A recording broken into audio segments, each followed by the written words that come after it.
Այդքան ոսկին ուրա գնում, ընկերներ։ Այդ ձեր ոսկին է։ Այս վիժվածքներն ասում են փող չունենք։ Ձեզ որից կերակրեն, բայց իրանք հազարավոր դոլարների լապ են ուտում։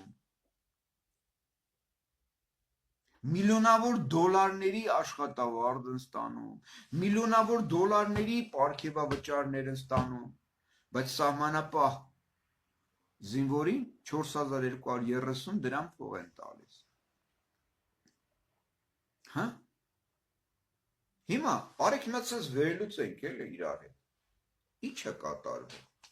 Ինչու ես վիժվածքը եթե խերժիկի շիստորկան չի, եթե աճեցրած սրա բիջը չի, եթե Ռաուֆ Սեյդօղլու աճեցրած բիջը չի, հա, եթե Քորլևոնի աճեցրած բիջը չի, դրանց հետ համագործակիցը չի,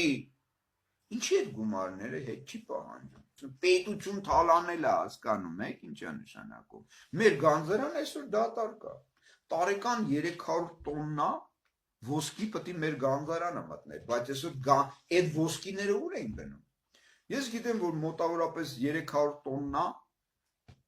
Ռաուֆ Սեյդօղլու վրա ոսկի կար նստած, չհաշված նրա 30 միլիարդ դոլարը կարողությունը երեխեքով, թուլեքով եւ այլն։ Նույնը խերժիկի, փեսու,